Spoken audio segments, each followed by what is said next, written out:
सोना और पीतल क्या अंतर है?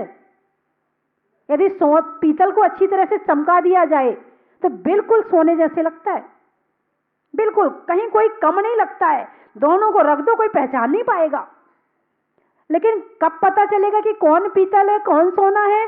पता तब चलेगा कि जैसे ही मौसम पलटेगा, मौसम परिवर्तन होगा, वैसे ही पीतल काला हो जाएगा और सोना जैसे के तैसे रहेगा। सोना बाहर के मौसम से प्रभावित नहीं होता है और पीतल बाहर के मौसम से प्रभावित हो जाता है। इसी तरह संसार में बहुत सारे जो जीव जंतु हैं वो भी सब इसी तरह से हैं। जो बाहर के वातावरण से प्रभावित हो जाए वो पीतल के समान, और जो बाहर के वातावरण मिलने के बाद भी अपने धर्म में अडिग रहे, अपना धर्म अच्छी तरह से करता रहे, वो व्यक्ति सोने के समान होता है। तो बंधुओं, सोना बनना है कि पीतल बनना है? बोलिए ना, सोना बनना है क्या? अरे बोलो ना जोर से, सोना बनना है? उत्तर मुझे कुछ सही सा नहीं लग रहा। सोना नहीं बनना है, सोने जैसे बनना है। सोना बन के क्या करेंगे? हम जीव हैं, हम पुद्गल थोड़ी हैं। सोना पुद्गल है और हम जीव हैं। हमारी तो पूरी जो जीव है उसका तो सारा ज्ञान ही खत्म हो जाएगा सोने में जाते। सोने में कोई ज्ञान है क्या? सोने में कोई फीलिंग्स है क्या? कोई सोने की जो चैन आप पहनते हैं, यदि कोई छीन कर ले जाए तो कभी चैन रोती है क्या? अरे मेरे मालिक से मुझे दूर कर दिया, अरे क्या करें, मेरा मालिक बहुत अच्छा था, मुझे हमेशा गले में डाल के रखता था। कभी चैन के मुख से ऐसी बात आपने सुनी है क्या? नहीं सुनी ना। तो उससे प्रेम कौन करता? जीव प्रेम करता है चैन से या चैन प्रेम करती है जीव से? जीव करता है चैन से, यानी जीव पुद्गल से प्रेम कर रहा है। जीव किससे प्रेम कर रहा है? पुद्गल से। और पुद्गल जीव से प्रेम कर रहा है कि नहीं? अरे बोलो ना, नहीं कर रहा। अच्छा एक बात बताओ, मान लो आपके पड़ोसी हैं, वो आपसे रिश्ता ना रखें तो आप उनसे प्रेम करोगे क्या? बोलो ना, आप उनसे प्रेम करोगे? आपके कोई रिश्तेदार हैं जो बहुत अच्छे हैं, पास के ही हैं, लेकिन आपसे ना तो बोलते हैं, ना आपकी तरफ देखते हैं, ना जय जैन करते हैं, ना मुस्कुराते हैं, तो आप उससे रिश्ता रखोगे क्या? नहीं रखोगे ना। यानी जो आपसे प्रेम नहीं करता है, आप उससे प्रेम, बोलो ना जोर से, आपकी पोल खुलने वाली है। हाँ, यानी कि जो आपसे प्रेम नहीं करता, आप उससे प्रेम नहीं करते। अब चैन तो आपसे प्रेम नहीं करती है, फिर आप चैन से प्रेम क्यों करते हो? मकान आपसे प्रेम नहीं करता है, आप मकान से प्रेम क्यों करते हो? गाड़ी आपसे प्रेम नहीं करती है, आप गाड़ी से प्रेम क्यों करते हो? गाड़ी आपकी कभी तारीफ नहीं करती है, आप गाड़ी की तारीफ क्यों करते हो? सोने का हार कभी आपकी तारीफ नहीं करता है, आप सोने के हार की तारीफ क्यों करते हो? कोठी कभी आपकी तारीफ नहीं करती है, आप कोठी की तारीफ क्यों करते हो? बोलिए ना, आप बोलिए ना। अभी तो आप कहते नहीं वो हमसे प्रेम नहीं करेगा तो हम भी उससे प्रेम नहीं करेंगे, लेकिन आपका तो ज्यादा से ज्यादा प्रेम पुद्गल से है। शरीर आपसे प्रेम करता है क्या? बोलिए, ये शरीर है, ये शरीर आपसे प्रेम करते हैं, जीव से प्रेम करता है क्या? नहीं करता, क्योंकि प्रेम करेंगे तो भला चाहेंगे। अब इस शरीर में बीमारियां भी होती हैं, घुटने भी खराब होते हैं, कमर भी खराब होती है, और यदि शरीर हमसे प्रेम कर रहा होता तो खराब नहीं होने देता। लेकिन नहीं, शरीर हमसे प्रेम नहीं करता है, हम शरीर से प्रेम करते हैं। ऐसा है कि नहीं है? कपड़े तुमसे प्रेम करते हैं क्या? नहीं करते। और तुम, ये साड़ी ना बहुत बढ़िया है, बहुत सुंदर साड़ी है, इसको पहन के तो बहुत अच्छा लगता है। कभी साड़ी ने कहा जब तुम ये साड़ी मुझे पहनती हो ना तो मुझे बहुत अच्छा लगता है? कभी किसी साड़ी ने कहा ऐसा? बस यही तो हमारी गलती है, यही तो जीव की गलती है। अनादि काल से हम यही गलती कर रहे हैं, आज पहली बार नहीं कर रहे हैं।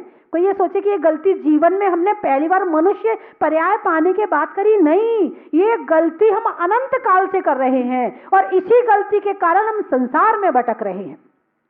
और इस गलती को हमारे भगवान ने छोड़ दिया है, इसीलिए वो मोक्ष चले गए हैं, इसीलिए वो अनंत सुखी हो गए हैं, इसीलिए उन्होंने अपनी आत्मा को प्राप्त कर लिया है। जब तक हम इसको ही याद करते रहेंगे, इससे ही प्रेम करते रहेंगे, तब तक हम खुद को प्राप्त करने वाले नहीं हैं। जिस दिन इससे प्रेम करना छोड़ देंगे, उस दिन हमें अपनी आत्मा से प्रेम हो जाएगा। अनंत काल से चाहे मच्छर की पर्याय में रहे, चाहे मक्खी की पर्याय में रहे, चाहे पशु की पर्याय में रहे, इस शरीर से ही प्रेम किया है, केवल इसी की ही चिंता करी हमने आज तक, इसीलिए हम संसार में भटक रहे हैं। और यदि नहीं की होती तो अभी हम आज और हम दोनों मोक्ष में होते, ना मुझे यहाँ बैठना पड़ता और ना आपको यहाँ बैठना पड़ता। आपने बहुत सारी सीढ़ियां पार कर ली हैं, 7 नरक होते, 7 नरक, उसके नीचे निगोद होता है। हम निगोद से निकले प्राणी हैं। कहां से निकले हैं? निगोद से। निगोद से निकल के हमने 7 नरक की 7 सीढ़ियां चढ़ ली। 7 सीढ़ी चढ़ के हम मध्यलोक में आ गए। मध्यलोक में आकर के और हम जो है यहाँ पर मनुष्य पर्याय में प्राप्त हो गए। मनुष्य पर्याय में भी हमें अच्छा कुल मिल गया, अच्छी बुद्धि मिल गई, अच्छा ज्ञान मिल गया, हाथ पैर सही सलामत मिल गए, सब बढ़िया चीजें मिल गई। क्यों मिली है? कुछ करने के लिए मिली है। आजकल केवल शरीर पे ही ध्यान रखते बस। बताइए है कि नहीं? वो एक और वो विज्ञान जो है ना, इस शरीर से प्रेम करने के साधनों को और मजबूत बनाता जा रहा है। शरीर से प्रेम करने के साधनों को और मजबूत बनाता जा रहा है। कैसे? आजकल वो एक सेल्फी चली, सेल्फी है ना, सेल्फी क्या है ये? अपनी फोटो अपने हाथ से खींचो। पहले तो चलो भाई जब सामने वाला खींचेगा तभी खींचेगी, अब और हल्का कर दिया, दिन भर अपने लगे रहते हैं, कभी इधर से कभी इधर से। किसकी फोटो खींच रहे हो? पुद्गल की कि जीव की? किसकी फोटो खींच रही है? और उसको बड़े, हाँ ये फोटो बहुत बढ़िया आई ना, ये अच्छी नहीं, इसको हटाओ, डिलीट करो इसको, ये बहुत बढ़िया, बड़े बड़े एल्बम। ये सब पुद्गल का मामला है, सारा का सारा मामला पुद्गल का है। जीव की फोटो खींच सकते हो? है किसी में ताकत? क्यों नहीं खींच सकते हो? क्योंकि उसमें वर्ण नहीं है, रंग नहीं है ना, और जीव में स्पर्श नहीं है, जीव में गंध नहीं है, जीव में सब चीजें नहीं है, इसीलिए आप जीव की फोटो नहीं खींच सकते हो। तो ये आत्मा जो है वो अविनश्वर है, और शरीर जो है, बोलो ना, नश्वर है, नाशवान है। ये पहले हमारे पास नहीं था, अभी मिला है, और कुछ दिनों के बाद नमो सिद्धाड़म हो जाएगा। बोलो ना, कोई है ऐसा जो यहाँ पर स्थायी अजर अमर अविनाशी हो? अमरवासी के लोग भी अमर नहीं होते, स्वर्ग के जीव भी अमर नहीं होते, मोक्ष में जाके ही अमर हो सकते। जहां कभी ना मरते हो उसे कहते हैं अमर, जहां कभी ना मरते हो उसे कहते हैं अमर। तो आत्मा तो अमर है, हम आत्मा की दृष्टि से देखें तो हम अमर हैं, और शरीर की दृष्टि से देखें तो अभी बार बार जन्म मरण हमें करना पड़ रहा है। और जन्म मरण का कारण क्या है? पुद्गल से प्रेम। बोलो ना, आप क्यों डर रहे हो? चिंता करते पुद्गल की? नहीं करते? करते हैं। कितनी? थोड़ी बहुत। 24 घंटे में एक बार भी आत्मा की याद आती है क्या? एक बार भी अपने जीव की याद आती है क्या? हम कौन हैं, कहाँ से आए हैं, कहाँ जाना है, इस घर में क्यों हमने जन्म लिया है, यहाँ से मर करके हम कहाँ जाएंगे? कभी सोच में आता है क्या? ऐसा नहीं आता है। ऐसे भूल बैठे हैं कि सारी गलती केवल जीव ही कर रहा है, अजीव कोई गलती नहीं कर रहा है। जिस समय ये शरीर छूटने लगा तो एक व्यक्ति, एक आत्मा अपने शरीर से कहती है कि शरीर तू चल मेरे साथ। उसने कहा कहाँ? मैं अगले जन्म में जा रही हूं। नहीं नहीं, मैं तुम्हारे साथ नहीं जाऊंगी। अच्छा, बोले चल मेरे साथ, मैंने तेरी बहुत सेवा करी है। आत्मा शरीर से कह रही है, मैंने तेरी, जोर से बोलो ना, बहुत सेवा करी है। तूने करी है तो करी, मैंने थोड़ी कहा था तू कर। मैंने तो तेरे से कभी ये नहीं कहा कि तू मुझे क्रीम लगा। मैंने कभी तेरे से ये नहीं कहा कि तू मेरे बाल काले कर। मैंने कभी तेरे से ये नहीं कहा कि तू मुझे अच्छे अच्छे कपड़े पहना। तू पहनाता रहा, ये तेरी गलती थी, मैं क्या करूं? शरीर ने 2 टके से जवाब दे दिया। फिर जीव ने फिर कहा, देख मैं तेरी कितनी चिंता करता था, मैं कितना तेरे को संवार के रखता था। अरे तूने रखा है तो क्यों रखा, मैं थोड़ी तेरे से कहती थी। आखिर आत्मा को अकेले ही जाना पड़ा और शरीर ने जीव को कह दिया, मैं तीर्थंकरों के साथ नहीं गया, मैं तेरे साथ क्या जाऊंगा। तू मेरे से मोह कर रहा था, मैं क्या करूं, मैंने तेरे से कभी भी मोह नहीं किया है। एक राजा था, राजा का लड़का, उसको शिक्षा देनी थी उसे। तो राजा ने एक दिन घोषणा कर दी कि हमारे जो उसका जो पुत्र है, इसी समय उसको देश निकाला दे दिया जाए और इसकी जो सहायता करेगा उसको फांसी की सजा होगी। उसके 3 मित्र थे। कितने? 3 मित्र थे। पहला मित्र उसके साथ सबसे ज्यादा रहता था, 24 घंटे खाना पीना उठना बैठना खेलना सोना सब उसी के साथ ही करता था। जब उसे सजा मिली, वो मित्र सबसे पहले भाग के अपने घर में पहुंच गया। वो जब तक राजा के पास गया तब तक वो मित्र भाग गया अपने घर में। अब वो मित्र, आपके ऊपर कोई विपत्ति आए तो सबसे पहले आपको कौन याद आएगा? जो आपका निकट का मित्र होगा। गया, वो तो दरवाजा बंद करके बैठ गया। उसने खूब दरवाजा खटखटाया, बड़ी मुश्किल से वो छत पे आया। उसने कहा, देख भाई, तेरे पिताजी ने कह दिया है कि तेरी जो सहायता करेगा उसको फांसी की सजा मिलेगी, मैं तेरी कोई सहायता नहीं कर सकता। सबसे पहले उसने मना कर दिया, जो मित्र उसके साथ में 24 घंटे रहता था। एक मित्र ऐसा था कि जो 2 दिन 4 दिन 5 दिन 7 दिन में मिलता था उससे, उसके पास गया, उसने दरवाजा खोला, अंदर बुलाया, बैठाया, अपनी परेशानी सुनाई। उसने कहा, देख भाई, तू मेरे से सामान ले ले, पैसा ले ले, पहनने के लिए कपड़े ले ले, मैं इससे ज़्यादा तेरी और कोई सहायता नहीं कर सकता हूँ। वहाँ से निकला, सोचा अब कहाँ जाऊँ, किससे सहायता मांगूँ। मैं तो समझता था यही मित्र मेरे सब कुछ हैं, लेकिन मेरी ये भूल थी, मैंने बड़ी गलती करी। एक मित्र उसका तीसरा जो था, वो कभी महीने भर में 1 आध बार मिलता था। बोले चल कोशिश करते हैं, उसी को ही परख लेते हैं, देख लेते हैं, पता नहीं मुसीबत के समय में कोई तो काम आ जाए। नहीं तो मुसीबत के समय में कोई काम नहीं आता है। अब वो तीसरे के पास गया, दरवाजा खटखटाया, अंदर उसने बड़े स्वागत से बुलाया। उसने सुन ली थी ये सब बातें। उसने मित्र से कहा, मित्र ये बता, तूने कोई गलती तो नहीं करी? राजकुमार ने कहा, नहीं, मैंने कोई गलती नहीं करी।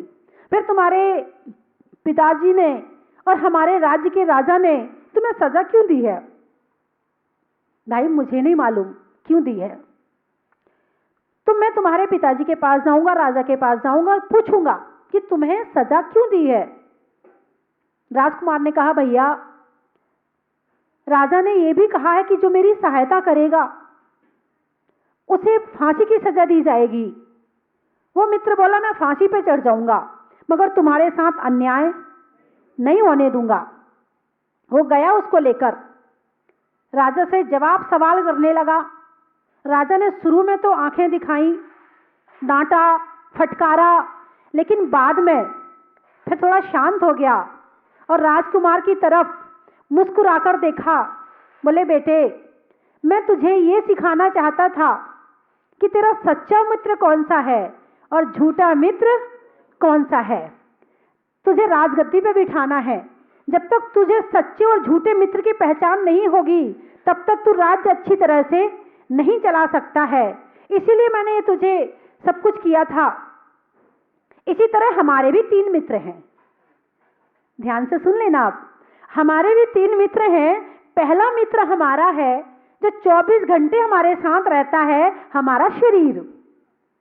हम 24 घंटे हर पल इसके साथ ही रहते हैं, मन से भी रहते हैं, वचन से भी रहते हैं, और काया तो है ही, और सारे दिन इसकी सेवा करते हैं। जब इस दुनिया से जाने का नंबर आएगा तो सबसे पहले यही मित्र धोखा देगा। यदि बस स्टैंड में प्राण निकलेंगे तो बस स्टैंड से उठकर घर भी नहीं आएगा, वहीं पड़ा रह जाएगा। बाथरूम में पड़ा होगा तो वहीं पड़ा रह जाएगा। ये एक कदम भी फिर वहां से हिलने वाला नहीं है, तुम्हारे साथ में एक कदम भी जाने वाला नहीं है। सबसे पहले धोखा देगा तो ये शरीर ही धोखा देगा। इसलिए शरीर को इतना ही प्यार करो जितना पड़ोसी को करते हो। बोलो ना, जितना पड़ोसी को करते हो। काम से काम, बाकी अपने घर में। ऐसे ही जितना इससे काम है, बाकी अपने घर में। तो सबसे पहले हमारा जो पहला मित्र है, इसके विषय में अच्छी तरह से जांच लेना, समझ लेना, और गाड़ी में जाओगे ना तो गाड़ी चर्चा कर लेना कि हमारा शरीर है क्या, हम क्यों इसकी सेवा कर रहे हैं। दूसरा मित्र हमारा परिवार है। कौन है? परिवार है। कुछ होगा दवाई दे देगा, इंजेक्शन लगवा देगा, तुम्हारा इलाज कर देगा, हाथ पांव दबा देगा, और यदि चले भी गए तो शमशान तक पहुंचा देगा।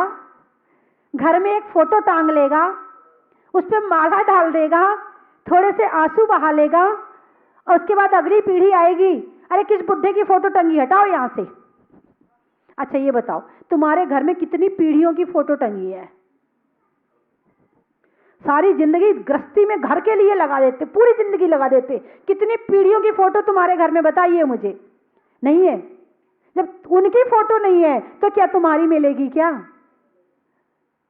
सच्चाई को जान लेना, तभी आत्मा से प्यार होगा, तभी धर्म से प्यार होगा। ऐसे नहीं होने वाला है। जब उनकी फोटो नहीं है तो तुम्हारी फोटो भी नहीं हो सकती है। तो बस परिवार वाले इतना कर देंगे, और तुम्हारे नाम से थोड़े बहुत लड्डू पेड़ा खा लेंगे, खिला लेंगे, थोड़ा इतना और कर लेंगे, कभी कभी आपको याद कर लेंगे, बस इससे ज्यादा करने वाले। अब हमारा जो था वो तो चला गया, संतोष कर लेंगे, चल भाई खा ले, देख जितने दिन का संयोग था हो गया, बाकी तो उसको जाना ही था, समझा बुझा लेंगे एक दूसरे को, और इसके आगे कुछ भी करने वाले नहीं है। और तीसरा मित्र हमारा है धर्म, जो हमारे इस जन्म में भी काम आएगा और हमारे अगले जन्म में भी काम आएगा।